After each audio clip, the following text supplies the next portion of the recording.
گناہوں پہ ہوں شرمندہ، الہی درگزر کر دے۔ اس فیصلے میں عدالت نے کہا ہے کہ مسجد اپنی جگہ ہے، کسی مندر کو گرا کر مسجد نہیں بنائی گئی۔ ختم ہو گیا۔ بابر نے اپنی جگہ مسجد بنائی ہے، مندر توڑ کر مسجد نہیں بنی۔ ہم مسلمان ہیں، ہم جانتے ہیں کہ اگر کسی دوسری جگہ کے اوپر مندر توڑ کر مسجد بنائی جاتی، وہ مسجد نہیں ہے۔ مسجد وہ ہے جو آج آپ کے ہاتھ میں طاقت ہے، آپ یہ سمجھتے ہیں کہ جس مسجد کو چاہیں آپ لے لیں، جس طرح چاہے لے لیں۔ آپ نے جس مسجد کو لیا ہے وہاں بھی ٹھوکر کھائی ہے۔ ہم جانتے ہیں جمعیت علماء نے اس کے کیس کو لڑا ہے۔ جس دن سے مسئلہ چل رہا ہے سن 51-52 سے، اس وقت سے لے کر آج تک اس کے کیس کو جمعیت علماء لڑتی رہی ہے۔ ہم نے کتنے کروڑ روپیہ اس کے اوپر لوور کورٹ، ہائی کورٹ اور سپریم کورٹ کے اندر خرچ کر دیا۔ ہمارا کوئی پیسہ نہیں تھا، قوم نے دیا، ہم نے اس کو خرچ کیا اور ہم برابر لڑتے رہے۔ مسئلہ کیا تھا لڑائی کا؟ مسئلہ آپ سمجھیے، ہم لڑنے والے ہیں، ہم جانتے ہیں۔ مسئلہ یہ تھا کہ جس جگہ بابری مسجد بنی ہے وہ مسجد کی اپنی جگہ ہے، یا یہ رام جنم بھومی ہے، یہاں رام کا مندر تھا، بابر نے اس مندر کو توڑ کر یہاں مسجد بنائی ہے۔ مسئلہ یہ تھا، اسی مسئلے کے اوپر لڑائی ہم لڑ رہے تھے۔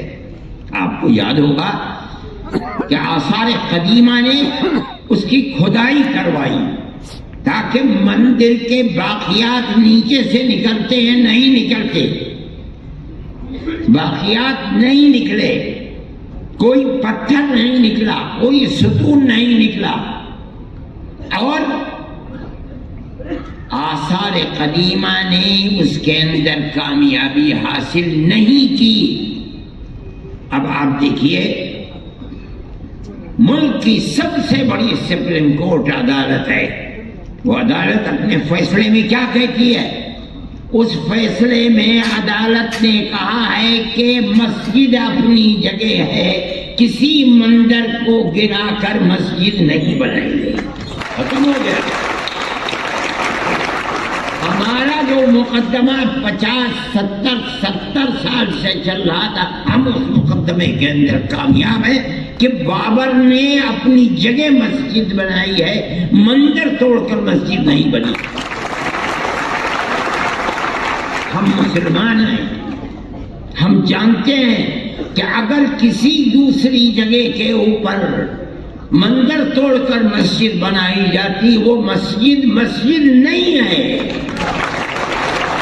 مسجد وہ ہے جو مسجد کی جگہ ہے اور اس جگہ کو وقف کیا گیا ہے۔ ہم تو اس مقدمے کے اندر کامیاب ہیں۔ جب یہ کہہ دیا گیا کہ مسجد اپنی جگہ بنی ہے، مندر کو توڑ کر مسجد نہیں بنی۔ دوسرا فیصلہ کیا ہے کہ جنہوں نے اندر گھس کر مورتیاں رکھی ہیں وہ مجرم ہیں، انہوں نے غلط کیا، مسئلہ ختم ہو گیا۔ جب سننے والے سن رہے تھے فیصلے کو، تیسرا فیصلہ اپنی جگہ کے اوپر تھا کہ یہ مسجد کی جگہ ہے، لیکن یہ الگ بات ہے کہ فیصلہ یہ دے دیا گیا کہ لیکن ہم یہ جگہ ہندوؤں کو دیتے ہیں۔ ٹھیک ہے، آپ نے دے دی، ہم اپنے مقدمے کے اندر کامیاب ہیں۔ ہم آج نہیں بولتے، نہ ہمیں بولنا چاہیے، اس لیے کہ جو سب سے بڑی ملک کی عدالت ہے اس نے یہ ہندو بھائیوں کو دے دی۔ ہم نہیں بولتے، ہم 1000 دفعے کہہ چکے تھے کہ یہ آخری ہماری لڑائی ہے۔ سپریم کورٹ ہمارا سپریم کورٹ ہے، ہم اس ملک کے رہنے والے ہیں۔ سپریم کورٹ جو فیصلہ کر دے گا ہمیں وہ منظور ہے۔ سپریم کورٹ نے فیصلہ کر دیا، ہم اپنے گھر بیٹھ گئے، ہم خاموش ہیں، ہم نہیں کہتے کچھ، لیکن دنیا ختم تو نہیں ہے، ہم ختم ہو جائیں گے۔ آگے آنے والا مورخ یہ لکھے گا کہ بابری مسجد کی جگہ مندر کس طریقے پر بنا ہے، ہم نہیں بولتے، لیکن کیا آنے والی دنیا خاموش ہو جائے گی؟ میری بھائی، یہ تو دنیا کے حالات ہیں، کل کوئی اور تھا، آج کوئی اور ہے۔ اگر ہم یہ سمجھتے ہیں کہ ارشد ہمیشہ زندہ رہے گا تو پاگل ہے، مرے گا، میری جگہ کوئی دوسرا۔ دنیا ہے، یہاں اسی طرح آنا جانا لگا ہوا ہے۔ ایسی ذات جو ہمیشہ سے ہے، ہمیشہ رہے گی۔ میں کہتا ہوں وہ اوم ہے، یعنی اللہ۔ میری بھائی، سیکولرزم کی حفاظت 2 بجے جلسہ ختم ہو جانا چاہیے، میں اس سے پہلے ہی ختم کر دوں گا۔ میرے بھائی، جمعیت علماء کا اپنا ایک کردار ہے۔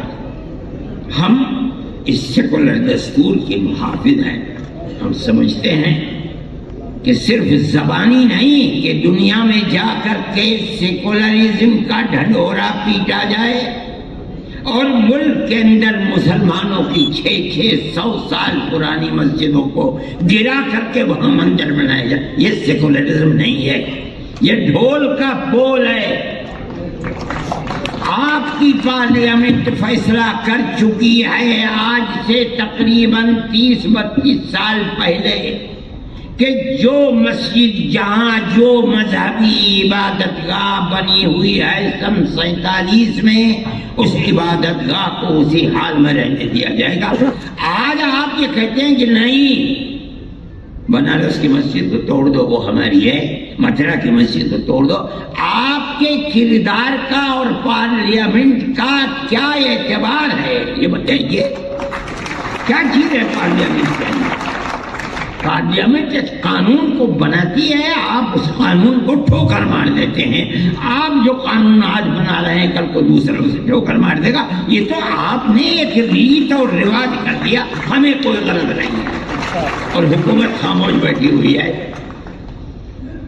میرے بھائی، جمعیت علماء حکومت کا لحاظ کرتی ہے۔ جن کو حکومت ہے، ہمارے ملک کے عوام نے ان کو بیٹھالا ہے، ہمارے ملک کی اکثریت نے دستور کے مطابق ان کو ووٹ دیا ہے، ہم نے ووٹ دے کر کے انہیں بیٹھالا ہے۔ ہم یہ سمجھتے ہیں کہ ان کو ملک کے دستور کے اندر اس طریقے کی تشریح جس سے ملک کے ایک بہت بڑے طبقہ 20-25 کروڑ لوگوں کے حقوق کو آپ ٹھوکر مار رہے ہیں، ملک اس طرح امن و امان کے ساتھ نہیں چل پائے گا۔ اور اس کے نتیجے کے اندر ملک کی جو صورتحال ہے، آپ اپنی زبان سے کہتے رہیں کہ ملک ترقی کر رہا ہے اور ساری دنیا کے اندر ترقی کا ڈھنڈورا پٹ رہا ہے، مگر ملک کے عوام کی جو صورتحال ہے اور فقر اور بے کسی کی جس طریقے پر پورے ہندوستان کے اندر کیفیت ہے، آپ اس کو دیکھ لیجئے۔ میں اپنی زبان سے کچھ نہیں کہتا ہوں، میں ایک مذہبی آدمی ہوں، میرا اپنا ایمان اور یقین ہے کہ اللہ جو چاہتا ہے وہ کرتا ہے، یعنی ایشور جو چاہتا ہے وہ کرتا ہے، یعنی اوم جو چاہتا ہے وہ کرتا ہے۔ آج آپ کر رہے ہیں، ٹھیک ہے، کر دیجئے، کل کو حالات بدلیں گے دنیا کے اندر، میں زندہ ہوں، میں بھی مر جاؤں گا اور دنیا کا ہر آدمی مر جائے گا، دوسرا آئے گا اپنی خاص ذہن کے ساتھ آئے گا۔ حالات کیا ہوتے ہیں ان کو آج نہ میں جانتا ہوں نہ کوئی جانتا ہے، اللہ جانتا ہے، اوم کے سوا کوئی نہیں جانتا۔ میرے بھائی، ہم یہ سمجھتے ہیں کہ امن و امان کو پکڑنا چاہیے۔ میں مسلمانوں سے یہ کہتا ہوں کہ آج کی حکومتیں جو کچھ کر رہی ہیں اس سے فرقہ پرستی اور آپس میں نفرت اس طریقے پر ابھر رہی ہے کہ نہیں کہا جا سکتا کہ کل کو کیا ہوگا۔ میں جمعیت علماء کے ہر ورکر سے یہ بات کہتا ہوں کہ آپس میں پیار و محبت کو پیدا کرو۔ اس کا یہ مطلب نہیں ہے کہ مسلمان سے پیار نہیں، اس ملک کے ہر رہنے والے سے محبت کرو، اپنے دکھ میں سکھ میں انہیں شریک کرو، ان کے دکھ اور سکھ کے اندر تم شریک ہو۔ ان کے یہاں شادی بیاہ ہے، وہ تم کو نہیں بلاتے، جاؤ اور مبارکبادی دے کر چلے آؤ۔ کھانا کھلاتے ہیں کھاؤ، نہیں کھلاتے نہ کھاؤ۔ جب تمہارے یہاں سکھ ہو، شادی بیاہ ہو، تم اپنے رشتہ داروں کو جس طرح بلاتے ہو، اپنے دائیں بائیں رہنے والے غیر مسلموں کو بلاؤ۔ یہ تمہاری پرانی زندگی ہے، آج کی نہیں، یہ ہزاروں سال پرانی زندگی ہے، اور اسی طرح اس ملک کے اندر ہم رہتے چلے آئے ہیں۔ دنیا کے کسی ملک کے اندر مسلمان اور غیر مسلم کو اس طرح جیسے اس ملک میں رہتے ہیں نہیں رہنے دیتے۔ دیکھو گاؤں گاؤں کے اندر رہتے ہیں، اگر ان سے پوچھو کہ مسلمان کب سے آباد ہے، نہ مسلمان جانتا ہے کہ اس کی تاریخ کیا ہے، نہ ہندو جانتا ہے کہ اس کی تاریخ کیا ہے۔ اس پیار و محبت کے اندر شریک تھے، لیکن آج کی سیاست یہ پیار و محبت کی سیاست نہیں ہے۔ میں یہ سمجھتا ہوں کہ یہ بڑی تباہی کے آثار ہیں۔ آپ کو جمعیت علماء کے ورکر ہونے کی حیثیت سے آپ کو اس سلسلے میں قدم بڑھانا چاہیے۔ میں مدرسے والوں سے کہتا ہوں، صحیح ہے آپ کا مدرسہ مذہبی مدرسہ ہے، لیکن یاد رکھیے رسول اللہ صلی اللہ علیہ وسلم جن کی زندگی کو لوگ جانتے نہیں اور خاص طریقے کے اوپر برادران وطن نہیں جانتے، غیر مسلموں کے ساتھ اٹھنا بیٹھنا رہنا سہنا آپ کی زندگی تھی۔ آپ جب تک زندہ رہے، میں ایک بات کہتا ہوں اور تو یہ تو بڑی لمبی بات ہو جائے گی، ابو طالب آپ کے چچا تھے، آخری وقت تک بت پرست رہے، اور کھانا پینا اٹھنا بیٹھنا اللہ کے نبی کے ساتھ تھا۔ اگر اللہ کے نبی کو مکے کے لوگوں نے آبادی سے باہر کر دیا، ابو طالب نے ساتھ نہیں چھوڑا، باہر رہے، اور دین کے اعتبار سے وہ اللہ کے دین کو، اللہ کے نبی کے دین کو نہیں مانتے تھے، آخری وقت تک نہیں مانتے تھے۔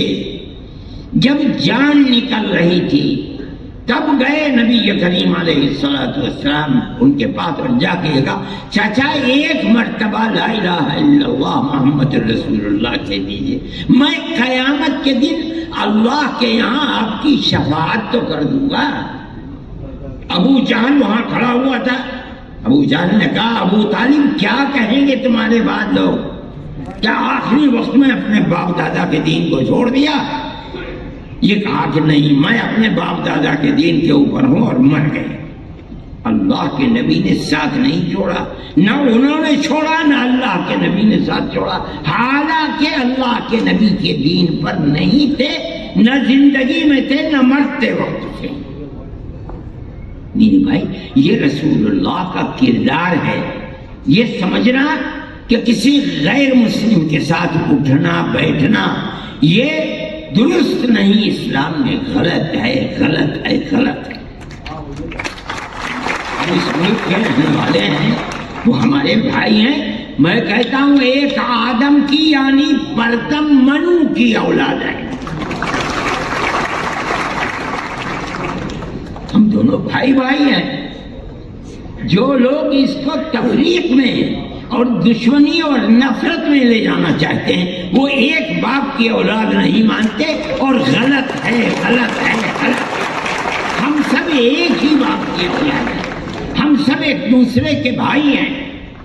جمعیت علماء یہ کہتی ہے، اور جمعیت علماء میرے تعلقات RSS کے بڑے چوٹی کے لوگوں سے ہیں جو میرے پاس آتے ہیں، میں ان کے پاس جاتا ہوں، ہندوؤں سے بھی ہیں، مسلمانوں سے بھی ہیں، میں جو ان کی تواضع کر سکتا ہوں میں وہ تواضع، میں کوئی بہت بڑا دولت مند آدمی نہیں ہوں، لیکن جو بھی کر سکتا ہوں میں پیار و محبت کی باتیں ان کے ساتھ کرتا ہوں۔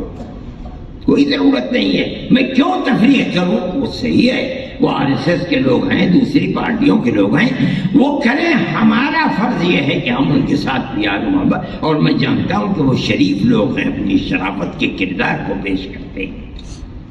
میرے بھائی، میں اس لیے کہتا ہوں کہ آپ کو اس سلسلے کے اندر جو مدرسے والے ہیں وہ اپنے مدرسوں کے جلسوں کے اندر بلائیں، بچوں سے تقریریں کروائیں، ماں باپ کے ساتھ کس طرح تعلقات رکھنے چاہیے، قرآن کیا کہتا ہے، اللہ کا نبی کیا کہتا ہے، ان کو سنائیں، پڑوسیوں کے ساتھ کیسے تعلقات ہونے چاہیے، آدمی کے ساتھ قطع نظر اس کے کہ اس کا مذہب کیا ہے، کیسے تعلقات ہونے چاہیے، تاکہ آپ کے خلاف جو پروپیگنڈا ہے کہ اسلام دہشت گردی کا مذہب ہے، یہ جائے تو لوگ سنیں تو کہ آپ تعلیم کیا دیتے ہیں، قرآن بتاتا کیا ہے۔